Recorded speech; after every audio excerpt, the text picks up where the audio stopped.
बिस्मिल्लाहिर्रहमानिर्रहीम। अस्सलाम वालेकुम बच्चों, हम लोगों ने पिछले लेक्चर में चैप्टर नंबर 15 एंड कर लिया था। हमने अपने लास्ट टॉपिक्स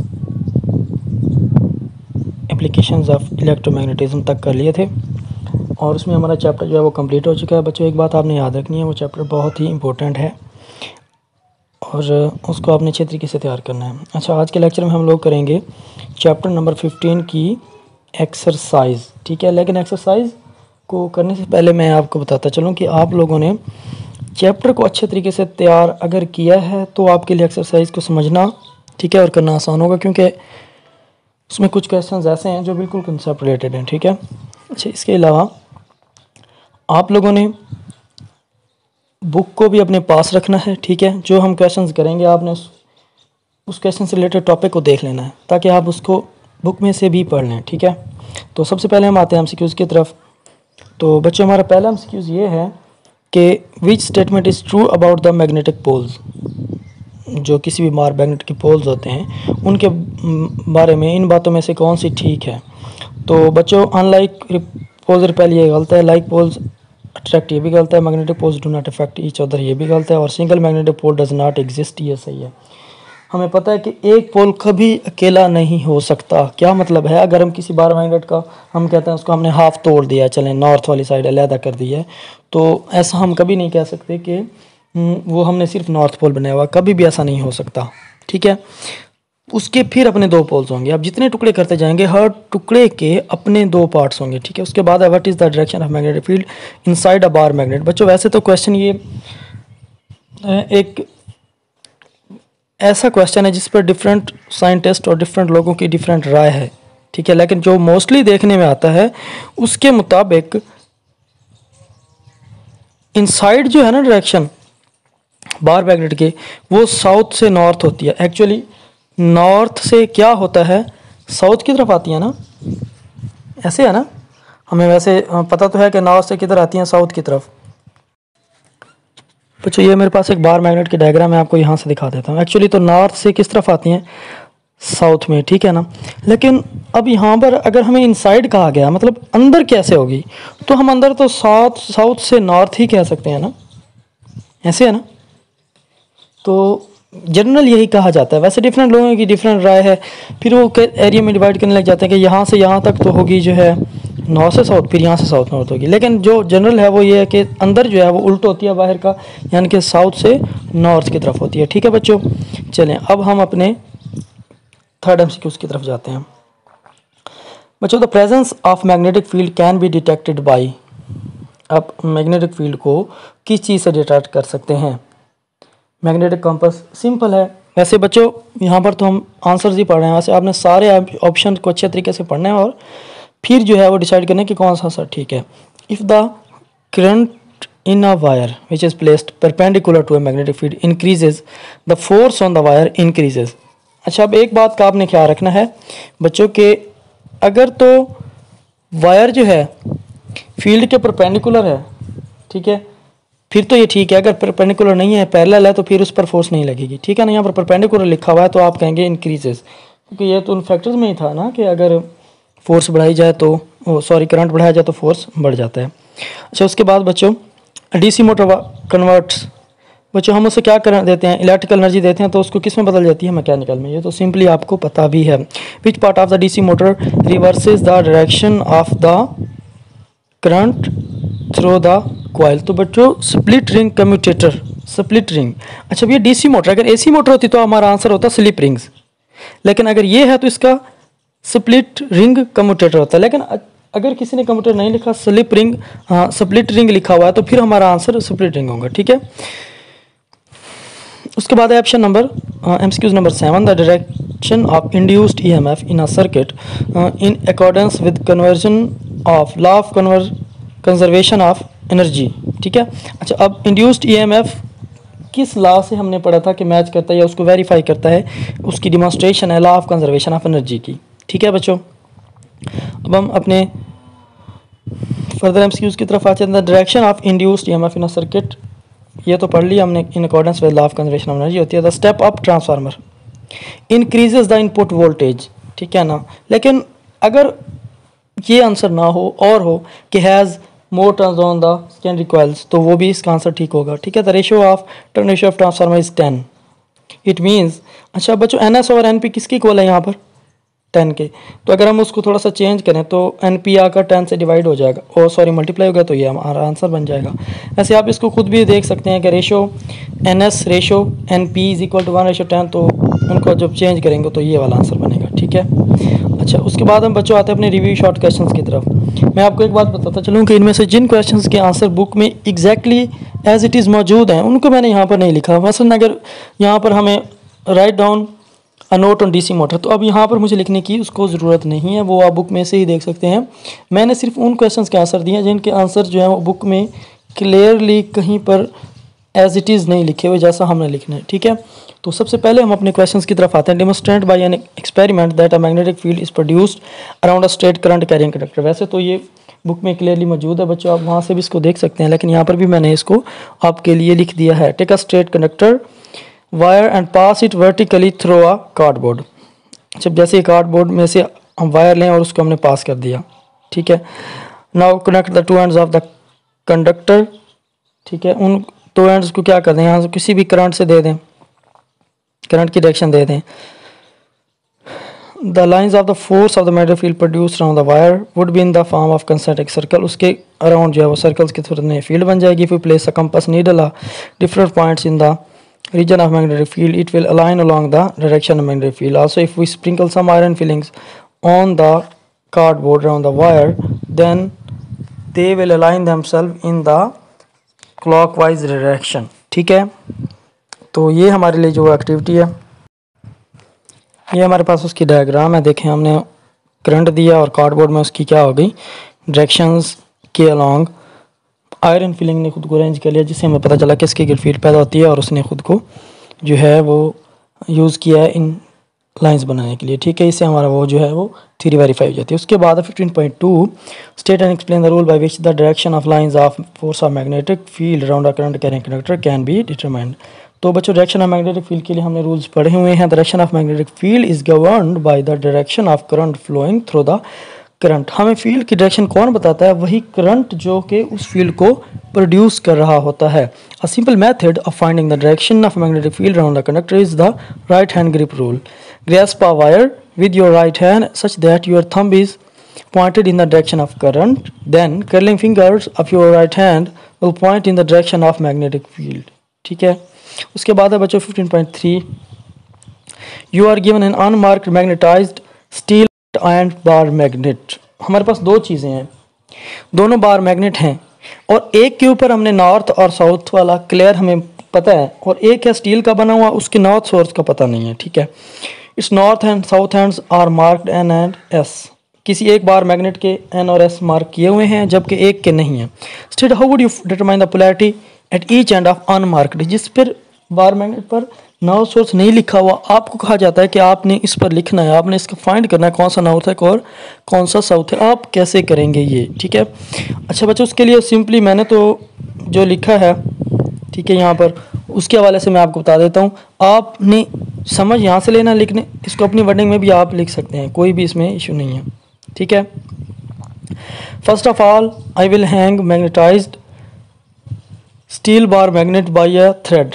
सबसे पहले जिसको हमने मैग्नेटाइज किया हुआ है, जो हमारा अनमार्क्ड है, उसको हमने हैंग कर देना एक थ्रेड के साथ। आप दूसरे को भी हैंग कर सकते हैं जिसके ऊपर लिखा हुआ है।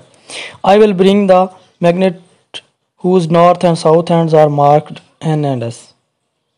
मैं उसके बाद उस मैग्नेट को जिसके ऊपर नॉर्थ और साउथ लिखे हुए हैं, near hanged steel bar magnet, उस हैंग्ड बार मैग्नेट के पास लेके आऊँगा। एक को लटका दें, दूसरे को उसके पास लेके आएँ। If any two poles of both bar magnet attract, it means they are same. अच्छा, अब जिस पोल को हम लाए हैं अगर तो वो अट्रैक्ट कर रहा है, ठीक है, तो इसका मतलब ये होगा कि वो क्या हैं, एक दूसरे से डिफरेंट है। ठीक है, it means they are not same. अब अगर उन दोनों का पता चल गया कि तो सेम नहीं है, तो एक का तो हमें पता है कि नॉर्थ है, तो सेम ना होने का मतलब ये है कि दूसरा क्या होगा, साउथ। इसी तरह अब अपन साउथ मार्क कर लिया तो दूसरा क्या हो जाएगा, ऑटोमेटिकली साउथ या नॉर्थ, जिस तरह भी ये हम पर डिपेंड करता है। ठीक है, उसके बाद है 15.4 मैंने state current can connect is place in magnetic field it experiences of force, ये तो हमें पता है उस पर फोर्स लगती है। State the rule by which the direction of this force can be found, वो फोर्स फाइंड करने का तरीका बताएं, उसकी डायरेक्शन का।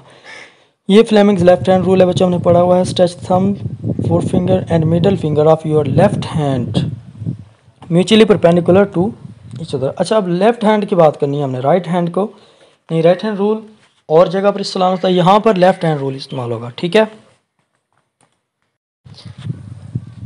If the forefinger points in the direction of magnetic field, the middle finger in the direction of the current, then the thumb would indicate the direction of the force acting on the conductor, ठीक है। ये इस diagram से भी यही बताया गया है। तो आपने पहले भी इस टॉपिक में से भी मुझे उम्मीद है इसको अच्छे तरीके से समझा होगा और अब आपके लिए आंसर देना आसान रहेगा। State the current carrying coil in a magnetic field experiences of force. अभी ये तो सिर्फ स्टेटमेंट का ही है ना, उन्होंने अगर एक्सप्लेनेशन पूछा तो फिर तो हम लॉन्ग क्वेश्चन के तौर पर लिखेंगे। तो स्टेटमेंट के तौर पर यही हो सकता है, if we place a current carrying loop inside the magnetic field, the loop will rotate due to the torque acting on the coil, this is also the working principle of electric motors. ये एक statement हो सकती है। What is the electric motor, explain the working principle of DC motor. अच्छा, अब हमें यहाँ पर लॉन्ग क्वेश्चन कहा जाए तो हम बुक से लॉन्ग क्वेश्चन के तौर पर लिखेंगे, यदि अगर इसको शॉर्ट के तौर पर लिखना है तो यही चीज़ें काफ़ी हैं जो मैंने यहाँ पर लिख दी हैं। DC motor, a DC motor is a device that converts electrical energy into mechanical energy, ठीक है। उसके बाद है इसका working principle, if you place a current current loop inside the magnetic field, the loop will rotate due to the torque acting on the coil, this is the working principle of electric motors. उसके बाद describe a simple experiment to demonstrate that a changing magnetic field can induce N EMF in a circuit.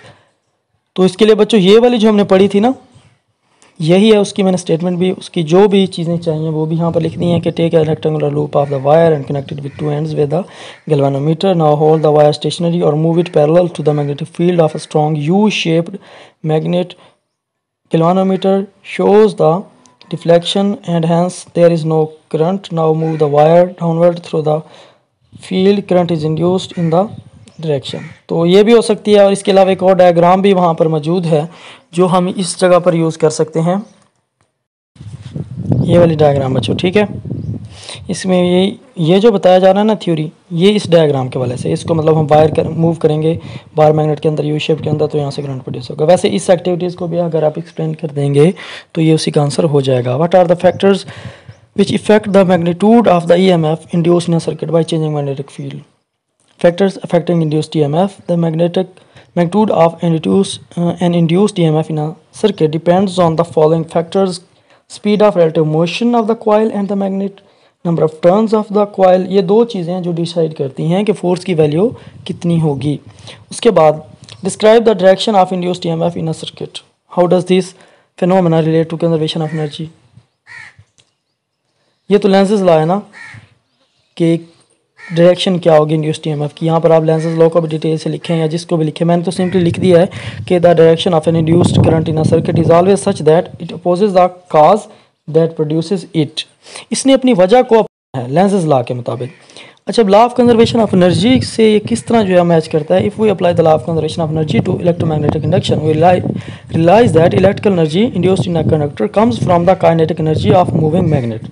ये वहीं से हमें मिलती है, जो energy हम उस मैग्नेट को देते हैं वही एनर्जी हमें इलेक्ट्रिकल एनर्जी के तौर पर उस वायर में मिलती है। We do some work on the magnet to bring to close to solenoid, this work consequently appears as electrical energy in the conductor. Thus, mechanical energy of on a hand used to push the magnet towards or away from the coil results into electrical energy. जो हमने energy दी थी वही हमें electrical energy की सूरत में मिलती है। Draw label diagram to illustrate structure and working of AC generator. बच्चों ये डायग्राम आपने बना देनी है, इसमें डायरेक्शंस और एरो हेड्स नॉर्थ और सब कुछ मार्क करना है और प्रॉपरली इसकी जो है आपको पता होनी चाहिए वर्किंग वगैरह। What do you understand by the term mutual induction. Mutual induction की डेफिनेशन लिख देनी है। The mutual the phenomena of production of induced current in a coil due to change of current in neighbouring coil is called mutual induction. What is transformer, इसकी working वगैरह सब कुछ explanation में पूछा हुआ है तो ये लॉन्ग क्वेश्चन है। The voltage chosen for the transmission of electrical power और long distance in many time greater than the voltage of domestic supply. इसके बारे में बच्चों में वैसे तो डिटेल से पढ़ चुके हैं, लेकिन मैं इसके जो उसने कितनी रीज़न पूछी थी, 2 रीज़न, तो हम उसकी 2 रीज़न यहाँ पर दे देते हैं। As heat dissipated in transmission cable of resistance R is I square R T. उसका फार्मूला ये है ना, Hence, by reducing the current through the cable, power loss in the form of dissipation can also be reduced. एक तो वजह ये है. So the alternating voltage is subtract up at the generating station. इसलिए हम इसको क्या कर देते हैं, स्टेप अप कर देते हैं. उसके बाद दूसरी बात, it is the transmitter to main substation. This voltage is stepped down and transmitted to the switching transformer station or the city substation at the city substation. एक तो ये और इसकी रीज़न हो गई कि इसको हम अब हाई वोल्टेज में करते हैं ताकि हम इसको जो है वो स्टेप अप स्टेप डाउन कर सकें और पावर लॉसेस कम हो. दूसरी रीज़न ये हो सकती है कि electric power is use generated places where far from the places where it is consumed. The power is transmitted over long distance at high voltage to minimize the loss of energy. और दूसरी है कि transformer जो है वो use किए जाते हैं डीसी में तो नहीं, एसी में. अच्छा, अब एसी अगर हम यूज़ करेंगे तो उसके लिए हमें स्टेप अप करके ही भेजना पड़ेगा. ये सारी चीज़ें हमने पढ़ ली थी. और दूसरी बात यह है कि एसी जो है वो ज़्यादा डिवाइसेस को चला सकता है, उसको जो है वो हम ट्रांसफ़र इजीली कर सकते हैं. मोस्टली जो चीज़ें डिज़ाइन की जा सकती हैं वो एसी के लिए होती है. आप ये सारी चीज़ें इसमें ऐड कर सकते हैं कि ज़्यादातर चीज़ें एसी पर ऑपरेट करती हैं, इसलिए हम उनको जो है उस पर एसी के ज़रिए ही पावर ट्रांसमिट करते हैं और इसमें पावर लॉसेस कम होते हैं. और इसके जो है कनेक्शन जो है सो सिंपल है, इसमें हमें पॉजिटिव नेगेटिव का चक्कर ही नहीं होता. डीसी में हमें पॉजिटिव नेगेटिव का जो है वो लाजमी देखना होता है. अच्छा बच्चों, उसके बाद लास्ट क्वेश्चन है, why is the voltage used for the domestic supply much lower than voltage at which the power is transmitted. ठीक है. अच्छा, अब ये तो हमने पढ़ा था कि domestic appliances are designed to operate at low voltage because the devices consume less power. ये तो सिंपल इसका आंसर यही हो सकता है कि क्योंकि ये लेस पावर लेती हैं इसलिए हम इसको लो पावर पर ही ऑपरेट करवाते हैं. ठीक है बच्चों. अच्छा बच्चों, अब हमने शॉर्ट क्वेश्चंस कंप्लीट कर रहे हैं. अभी हम इसके न्यूमेरिकल्स भी कर लेते हैं क्योंकि जस्ट 5 न्यूमेरिकल्स हैं, इसलिए न्यूमेरिकल्स का अब नेक्स्ट जो है वो लेक्चर नहीं बनाया गया. एक ही फार्मूला मोस्टली अप्लाई हुआ है, लेकिन फिर जैसे मैं पहले कहता होता हूँ कि जब भी हम न्यूमेरिकल्स करने लगे तो आप लोग जो है उस चैप्टर के कंप्लीट फार्मूलाज जितने भी होते हैं उस चैप्टर में वो देख लिया करें. तो इस केस में भी ऐसे ही आप पहले फार्मूलाज देख लें, ट्रांसफार्मर वाला और पावर वाला फार्मूला, वही दोनों ही अप्लाई होने हैं, लेकिन कुछ बेसिक कंसेप्ट भी आपके माइंड में होने चाहिए. तो सबसे पहले न्यूमेरिकल है, a transformer is needed to convert a mains 240 voltage. अच्छा बच्चों, जब भी आपको मेन्स कहा जाए या मेन सप्लाई कहा जाए तो मतलब इनपुट वोल्टेज होता है जो हम मेन लाइन से लेते हैं. ठीक है.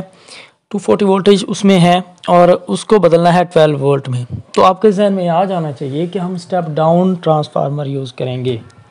ठीक है. जैसे ही हमें वोल्टेज को कम करने का कहा गया है तो हमें फ़ौरन पता चल जाना चाहिए कि हम कौन सा ट्रांसफार्मर यूज़ करेंगे, step down.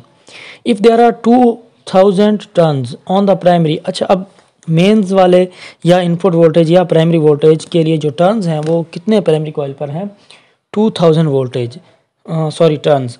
Then find the number of turns on the secondary coil. अच्छा, अब हमने बताना है कि सेकेंडरी पर कितने होने चाहिए. तो सिंपली हमने ट्रांसफार्मर फार्मूला लगाना है, लेकिन पहले हम जो है उसके लिए गिवन या जो भी हमें गिवन डाटा दिया गया उसको लिख लेते हैं. प्राइमरी पे है 240, सेकेंडरी पर वोल्टेज कितना होना है 12 वोल्ट, प्राइमरी कॉइल पर कितने टर्न्स हैं 2000, सेकेंडरी पर हमने फाइंड करने हैं. फार्मूला या सॉल्यूशन यहाँ पर लिख लें. टू फाइंड के लिए ये लिख लें. ठीक है. By the formula of turn ratio in transformer we have V S और V P is equal to N S over N P. ये तो हमें पता है ना. अच्छा बच्चों, अगर एन पी यहाँ आकर डिवाइड हो जाए, ये इधर आकर क्या हो जाए मल्टीप्लाई, तो एन एस रह जाएगा ना. तो N S is equal to V S और V P multiplied by N P. ये उधर जाकर मल्टीप्लाई हो गया. आप इस फार्मूले को इस तरह भी लिख सकते हैं तो भी ये फार्मूला बन जाएगा.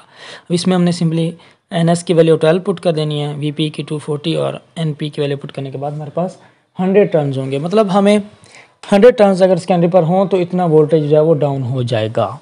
ठीक है बच्चों. अच्छा, अब हम आते हैं दूसरे न्यूमेरिकल की तरफ. बहुत ही आसान न्यूमेरिकल हैं, बस आपने इनको अच्छे तरीके से समझ लेना है. अच्छा, अब इसमें हमें बताया गया है कि स्टेप अप ट्रांसफार्मर. अच्छा, अब हमें शुरू में बता दिया गया कि ट्रांसफार्मर कौन सा स्टेप अप, तो उसकी टर्न रेशियो है 1:100. अब स्टेप अप है तो हमें वाज़ेह तौर पर पता चल जाएगा कि इनमें से 1 प्राइमरी के टर्न्स हैं और 100 सेकेंडरी के हैं. ये स्टेप अप से हमें पता चलेगा. वैसे तो 1:100 का मतलब हमें कोई पता नहीं है इसमें से एन एस पहले वाला है या एन एस दूसरे वाला है, लेकिन जैसे उसने स्टेप अप कहा तो हमें क्लियर पता चल गया कि 100 ही एन एस है. क्योंकि अप होने के लिए NS का ज़्यादा होना ज़रूरी है। अच्छा, N alternating supply of 20 voltage is connected across the primary. Primary पर वोल्टेज कितना दिया गया? 20। अब वो कहता है कि सेकेंडरी पर यही फाइंड करें। चलें, as the turn ratio is given, NP/NS ratio दी गई है, तो उसका हमने 1:100 लिया हुआ है। अब इसका मतलब ये बना कि NS/NP कितना हो गया? 100:1, क्योंकि NS 100 है, NP कितना है? 1, स्टेप अप है ना। तो VP है हमारे पास 20 वोल्टेज और VS फाइंड करना है। VS और VP is equal to NS/NP simply. अब हम यहाँ पर वैल्यूज़ पुट कर दें तो VS रह जाएगा ना, VP इधर जाकर हो जाएगा मल्टीप्लाई, तो उससे हमें जो है वो 2000 वोल्ट जो है सेकेंडरी पर मिलेंगे। स्टेप अप कितना करेगा? हमें 2000 वोल्ट। अच्छा, अब वही बात है लेकिन थोड़ा सा इन्होंने चेंज किया करंट के लिए। और स्टेप डाउन ट्रांसफार्मर, अब ट्रांसफार्मर कौन सा बच्चों? Step down has a turn ratio of 1:100। कितनी है इसकी turn ratio? 1:100। An alternating current AC voltage of amplitude 170 volt is applied to primary. Primary पर कितना वोल्टेज है? 170। अच्छा, if the current in the primary is 1.0 milliampere, what is the current in the secondary? अब इसमें हमें थोड़ा सा बातों को समझने की जरूरत पड़ेगी। पहले देखिए NP/NS कितनी है? 100:1। NS और NP 1/100। अब ये कैसे पता चला? स्टेप डाउन है ना, तो NS 1 है। अगर स्टेप अप होता तो NS 100 होता, ऐसे है ना। चलिए, अब हमें ये तो पता चलेगा कि रेशो क्या है? 1/100 है, यानी कि NP 100 है और NS जो है वो है 1। अच्छा, अब इनपुट AC वोल्टेज, ठीक है, पहले हमें पता चलना चाहिए कि AC वोल्टेज जो इनपुट पर है वो कितना है? प्राइमरी पर VP 170 वोल्ट है। फिर हमें आउटपुट पे कितना मिलना है ये तो हमने फाइंड करना है। अच्छा, इनपुट करंट कितना है प्राइमरी पर? 1 मिली एम्पेयर। अच्छा बच्चों, मिली की वैल्यू आपको पता है ना, 10⁻³ होती है। Input current, output current sorry, IS, मतलब हमें आउटपुट की दोनों चीज़ें मालूम करनी है। इनपुट की दोनों चीज़ें दी गई हैं और टर्न रेशो दी गई है। तो सबसे पहले हमें जो फाइंड करना है वो है सेकेंडरी वोल्टेज। अच्छा, अब हमें एक चीज़ तो पता है ना, फार्मूला जो है VS और VP is equal to NS/NP। VS अकेला बचाना है तो VP को इधर आकर मल्टीप्लाई करवा दें यहाँ पर, ठीक हो गया। तो VS इज इक्वल टू 1/100। ये तो टर्न रेशियो हमने पहले ही फाइंड कर ली थी यहाँ पर, ठीक है। अच्छा, अब VP कितना है? 170। यहाँ से 1.7 वोल्ट, मतलब वोल्टेज तो सेकेंडरी के पता चल गया। अच्छा, अब एक चीज़ हमें क्लियर पता है कि एनर्जी कंजर्वेशन का फार्मूला अगर हम law of conservation of energy के तौर पर इस ट्रांसफार्मर में अप्लाई करें, या हम कह देते हैं कि ये एक आइडियल ट्रांसफार्मर है, तो इस केस में जो इनपुट वोल्टेज के लिए जो हमने पावर दी है VP, प्राइमरी पर जो पावर दी है वो सेकेंडरी की पावर के बराबर होनी चाहिए, ऐसे है ना, मतलब VP is equal to VS होना चाहिए। अच्छा, फिर हमें बच्चों पावर का भी फार्मूला भी पता है, VI। अब VP IP is equal to VS IS, ये बात तो क्लियर है ना। VP IP is equal to VS IS, primary पर जो चीज़ें हैं सेकेंडरी की चीज़ों के बराबर। अब हमें यहाँ पर क्या चाहिए? IS, तो VS इधर आकर क्या हो जाएगा? डिवाइड, ये फार्मूला बन जाएगा। ये यहाँ पर आपको थोड़ा सा समझने की ज़रूरत है, ठीक है ना बच्चों। यहाँ पर आपको समझने की ज़रूरत है कि जो हमारे पास जितनी भी चीज़ें राइट हैंड पर हैं, राइट हैंड साइड पर हैं, वो अवेलेबल हैं, और लेफ़्ट वाली हमने क्या करनी है? Find, okay. अच्छा, अब हमने सिंपली वैल्यूज़ पुट करनी है और हमारे पास आंसर आ जाएगा सेकेंडरी पर 1.5 वोल्ट, ठीक है ना, ओके। उसके बाद बच्चों हम आते हैं अपने फोर्थ न्यूमेरिकल की तरफ। Design to volt to convert the voltage from 240 to 12 volt, मतलब स्टेप डाउन है। इसमें 4000 जो हैं प्राइमरी पर हैं। How many turns should be on the secondary के turns? The transformer were 100% efficient, but current would flow through the primary coil while the current in the secondary was 0.4। अच्छा, अब secondary का करंट भी दिया और primary का current find करना है बच्चों। उसी तरह सारा डाटा लिख लें आप। प्राइमरी वोल्टेज, सेकेंडरी वोल्टेज लिख लें, आईपी फाइंड करना है, आईएस दिया हुआ है, एनपी दिया हुआ है और एनएस फाइंड करना है। सिंपली पहले तो टर्न्स रेशियो वाला फार्मूला लगा के हमने टर्न्स फाइंड कर लिए। 200 टर्न्स होंगे क्योंकि वी एस और V P is equal to N P. हम पहले से फार्मूला लगाएं या अब लगाएं, ये बनेगा। ठीक है, यहाँ पर हम आ गए 4000 के साथ। अच्छा, अब इसके ऊपर एनर्जी कंजर्वेशन का फार्मूला लगा दें, जिस तरह पिछले मेडिकल में लगाया V P I P is equal to V S I S. यहाँ पर आई पी बाकी वैल्यूज पुट करें और हमारे पास आई पी आ जाएगा 0.02 एम्पेयर। चलें बच्चों, उसके बाद हम आते हैं लास्ट न्यूमेरिकल्स की तरफ। A power station generates 500 megawatt, mega की वैल्यू 10 की power 6 of electrical power which is fed to a transmission line. What current would flow in the transmission line if the input voltage is 250 kilovolt? हाँ जी, अब यहाँ पर हमें कहा गया है कि कितना करंट दिया जाएगा लाइन को अगर हमें वोल्टेज जो है वो 250 किलोवोल्ट लेना है। टोटल पावर बताई गई है और वोल्टेज बताया गया, आई फाइंड करना है। अच्छा, पावर है 50 जो है वो मेगावाट, मेगा की वैल्यू लिख लें 6, फिर वाट रह जाएगा। आई पी फाइंड करना है, वी पी है 250 किलोवोल्ट, किलो की वैल्यू लिख लें 10 की पावर 3। फार्मूला है P is equal to V I, लेकिन अब हम प्राइमरी की बात कर रहे हैं तो वी पी आई पी हो जाएगा। तो I P is equal to P over V P, ऐसे है ना। तो वैल्यूज पुट करें, ऊपर 10 की पावर 6 है, नीचे 10 की पावर 3 है। तो इससे जब हम इसको सॉल्व करेंगे तो हमारे पास आएगा 200 एम्पेयर। अब हाँ 200 है ना, तो अगर आप इसको किलो एम्पेयर में बदलना चाहते हैं तो 0.2 किलो एम्पेयर हो जाएगा। लेकिन सिंपली आप 200 अगर एम्पेयर लिख देंगे तो भी आंसर हमारा ठीक ही रहेगा। ठीक है बच्चों, अच्छा मुझे उम्मीद है अब आपको ये न्यूमेरिकल जो है वो इजीली जो है वो समझ आ गए होंगे। आप इस लेक्चर में से इनको बार बार देख सकते हैं, इनको प्रैक्टिस करें। ठीक है, आपका जो अब होमवर्क है वो ये है, लर्न करने के लिए तो आपने सारा लर्न करना है, लेकिन रिटर्न में आपने जो है वो न्यूमेरिकल्स को एक बार लिख लेना है अच्छे तरीके से अपने नोट्स में, नोट्स बनाने के लिए। ठीक है, इनको प्रॉपर्ली डेकोरेट करके लिखें और जो है शॉर्ट क्वेश्चन किसी तरीके से लर्न करने का पेपर लिख लें। ठीक है बच्चों, इस चैप्टर हमारा एंड हो गया 15। अब हम नेक्स्ट चैप्टर की तरफ जाएंगे नेक्स्ट लेक्चर में। अल्लाह हाफिज़ बच्चों।